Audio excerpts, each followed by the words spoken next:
Hey, it's me, Abby P. What up, my people? Here's Luna with us.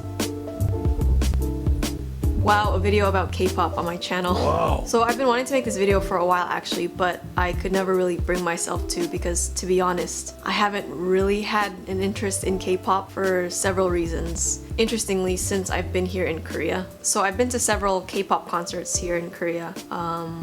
So in my first couple years, I went to Big Bang concert, Girls' Generation, FX, Shinhwa. But I'd say the only K-pop group that I've actually followed since I've been here in Korea is BTS, as many of you, my viewers, already know. So if I had made a K-pop video earlier on, it would have literally just been me saying, I don't follow K-pop.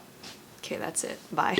I think I'm at a better place with K-pop again, and I thought it would have been interesting to share my K-pop audition experiences with you guys, so let's get started. So my first exposure to K-pop was with first generation K-pop artists like Ihyori, P, Rain, and of course Boa. Boa is my queen forever. She is my number one.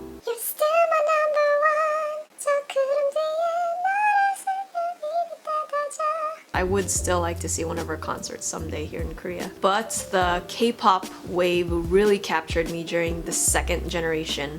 So that was like in the mid-2000s to 2010s. So artists like Wonder Girls, Girls' Generation, DBSK, Epic High, Super Junior, 2PM, 2AM, Miss A, SHINee, and especially FX and 21 for me. And I put emphasis on FX and 21 because that year that those two groups debuted, that was in 2009, I still remember it clearly. That year in general was a very significant year for me because that was the year I decided I'm gonna be a K-pop idol and I'm gonna break into the freaking industry. I don't know, it just makes me laugh because I was so into it. So that year I started like hella auditioning for anything and everything. I auditioned for the big three companies, so SM, JYP, YG. I went to those open like casting auditions where you sign up beforehand and then just a bunch of people go. What else? MBC programs for MBC and also SBS. I did the very first SBS K-pop Star Season 1. I did the audition for that one. I auditioned for like American Idol. In school, I auditioned for like every musical related thing. So like singing the national anthem for like an event, school event, or auditioning for musicals or choir things or drama things, basically anything musical I auditioned for. And then I also officially started going to dance studios and practicing more of my dancing skills. I was so determined. Okay, so just to give you a little bit of background information before I talk about the actual audition experiences. So one of the reasons I even had the confidence in myself to go out and start auditioning was, funny enough, because of YouTube. And some of you might already know where this is going because you followed me on my previous old channel, but that channel was called Bye Bye Zombie.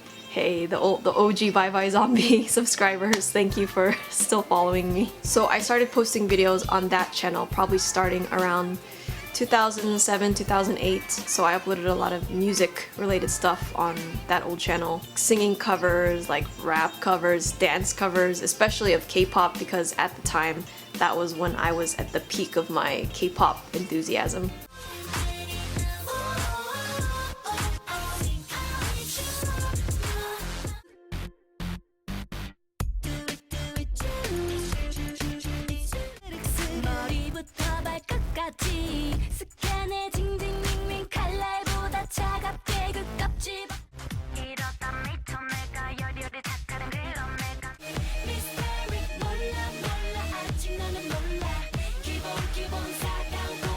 So on that channel, I really tried to work on my dancing, especially. Rapping was fine, I guess, since I was like into rap and hip hop since, I don't know, like middle school. I felt like rapping was like okay. We both knew this type of life didn't come with instructions, so I'm trying to do my best to make something out of nothing.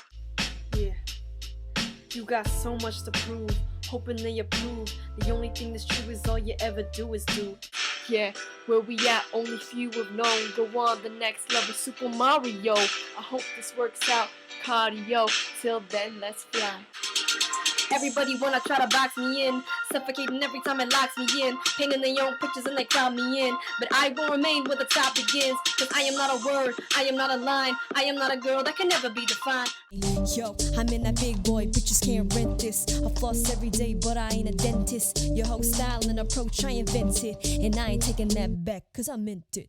But dancing was what I really felt like I needed to work on. Singing was always my first love. Since a young age, I already had a lot of background with music and especially singing. My mom signed me up for like vocal workshops and lessons, and then I also did choir in school. I did a lot of musical performances, singing performances, whether at school or at like some events like family events or wherever, or even like coffee shops with my friend.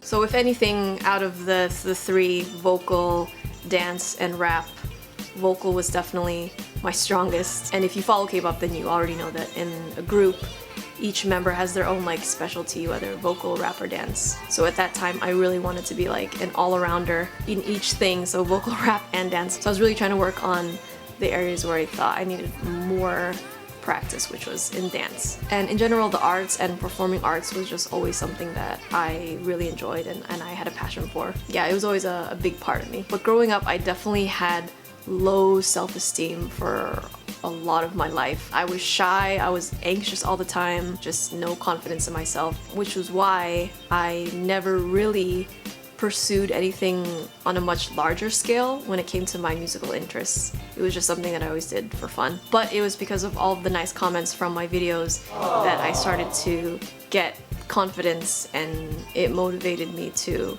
actually go out and start auditioning. And then the other big reason was in 2009, seeing girl groups like FX and 21 debut. They had more unique concepts and that cool girl vibe versus the typical cutesy or sexy concepts that a lot of the girl groups or female artists did. Also, watching their live stages was so inspiring because they were just hella clean, and then seeing members like FX's Amber and Luna, 21's CL and Minji.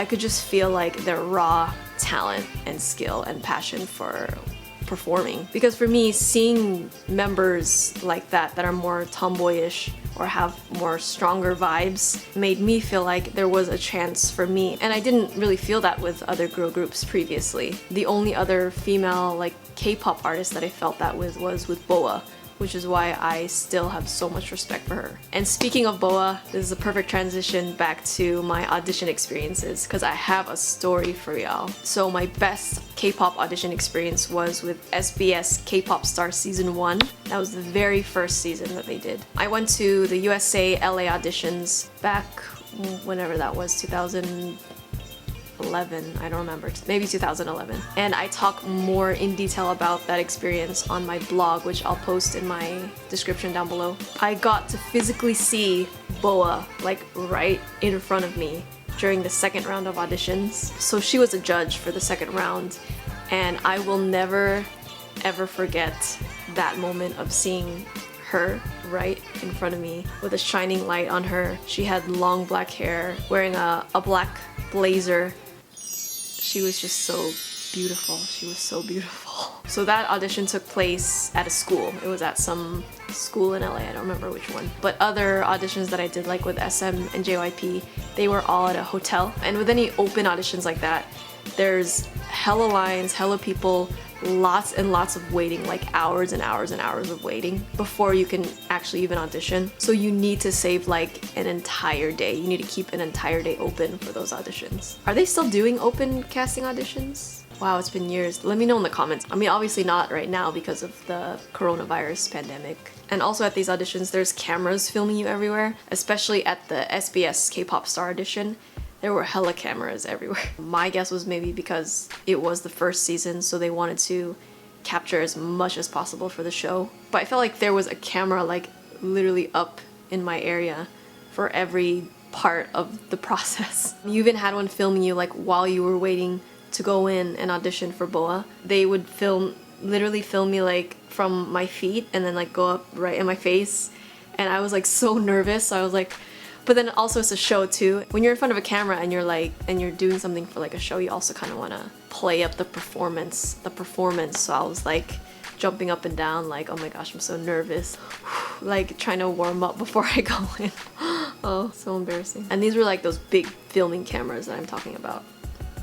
And I also did some online auditions, and those ones are a lot easier, obviously, because you just send in a video, and then I was already used to doing that anyway for YouTube. And at the physical auditions, you need to prepare more things, like more songs or extra dances, because the judges may ask you for more. And then if you don't have anything else to show them, then that's pretty much it. Like, you have no other chance except for that moment. So you wanna make sure you prepare several different things for whatever you're doing. For my auditions, I typically would sing, dance, and rap if time permitted. But yeah, it's crazy how long you wait versus how long you actually perform for your audition, which may last anywhere from like 10 seconds to like a few minutes after like hours and hours of waiting. So I do have so much respect for a lot of people that are in the entertainment industry that do this over and over and over just to land a gig. Like, it's their job to do these auditions to get a job, and that takes so much patience, and it's very, very admirable. I only could do it for like a couple years and I was like, alright, I'm good.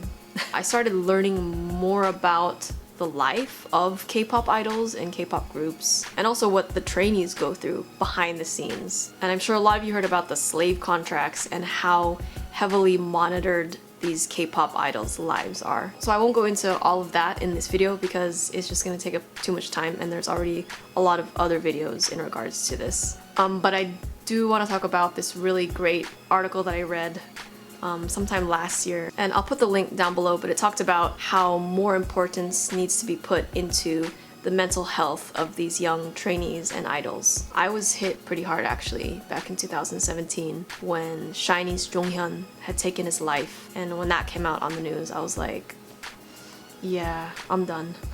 I'm done with K-pop.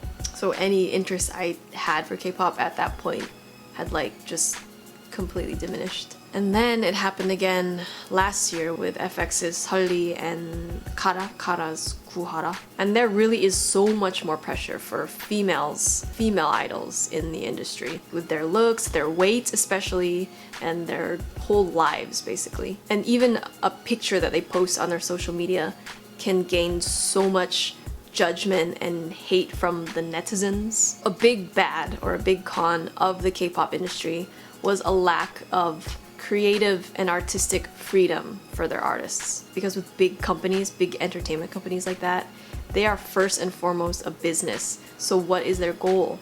It's money. And for me, my own artistry and my own creativity was going to win over anything else. I even chose my major as art in university. That's clearly not a major you want to choose if you want to make money. So these are just some reasons why I started moving away from K-pop, because like my soul was just not vibing with it anymore. And also because behind all of these cool music videos, like cool visuals, catchy songs, dope choreography, it's not even the artists themselves. Like, it's all of these creative people behind the artists. It's these other creative people that their company hires for them to write their own songs and to create their choreography for their dances. So back then I even started to develop more of an interest in the actual like choreographers that created their dances and made those dances so popular. So anytime I tried to learn like a K-pop dance, I would try to search on YouTube of the actual choreographer doing the dance, and then I would follow the choreographer instead. So from this, some popular choreographers that I've been influenced by are Rino Nakasone,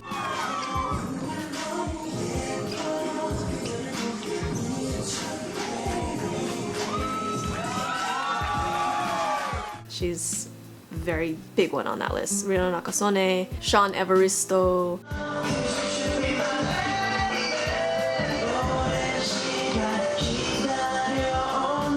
Kyle Hanagami, Keone Madrid. As you know, Keone choreographed some of BTS's dances.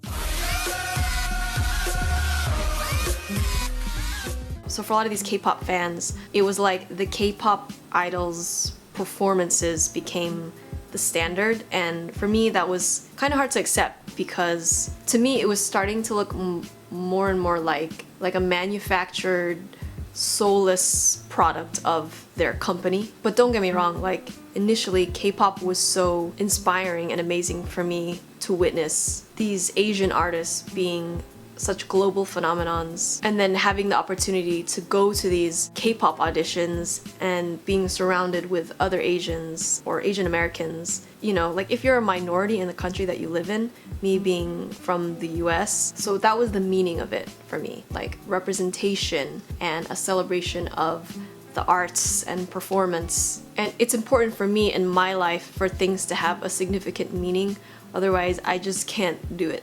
I just can't do it. So eventually I found myself asking, do I even want to support these K-pop artists anymore? Do I even want to support this industry? Won't supporting these K-pop groups give more power to their evil companies? So those were the thoughts that I struggled with for years, and so I eventually like moved away from enjoying K-pop anymore. So when I moved to Korea, the first few years I started developing more of an interest in Korean hip-hop and sort of like underground artists, not in the pop scene. My friend Angela got me into shows like Show Me the Money because I could just feel like the rawness and the soul and the passion and artistry in these artists. So this year I started getting back into K-pop again, kinda. And I say kinda because it's me listening back to like the old second generation K-pop artists that I used to listen to so much back in the day, just for pure nostalgia. I'm actually gonna do a live stream this weekend on my Twitch where I watch back old music videos of those K-pop artists. So if you're interested in joining me and watching those old K-pop videos together, follow my Twitch and come and hang out this weekend. I'll put the information on my social media, so be sure to follow me on there too. To be honest, I still don't really have an interest in like this generation of K-pop besides like BTS, maybe Blackpink, because I do like Lisa and Rosé. But honestly, just a girl's got no time. I have no time to be following all of the new artists that keep coming out. Like, it's just, there's too many. There's too many. Unless they really catch my attention, but I feel like my standards have gotten so high through the years. Some new groups that have done that for me, that have caught my attention and have kept that attention, are not even Korean groups actually. One is a Filipino boy group called SB19, and a lot of my Filipino viewers, I'm sure you're really excited to hear me talking about SB19. So SB19, and then another one is a Chinese girl group called The Nine. How do they do their thing again? I think it's like this. Yeah, they do. This is their sign, The Nine. Both groups do use the K-pop system in terms of training and also their presentation, but I can tell you why these groups caught my interest. So these K-pop inspired groups actually have inspired me and motivated me to even like just start dancing again too. So in the same way that BoA and FX and 21 and Big Bang inspired me back in the day. So that is it. Please comment down below on your experiences with K-pop. or how you feel about K-pop now or before, or if you share any of the same thoughts that I do about K-pop. It'll be a fun place to read everybody's experiences. And please like this video, subscribe, and come follow me on my Twitch channel, and let's watch some old K-pop videos together this weekend. I'll leave you with this comment shout out from the previous video, and see you in the next one, my people.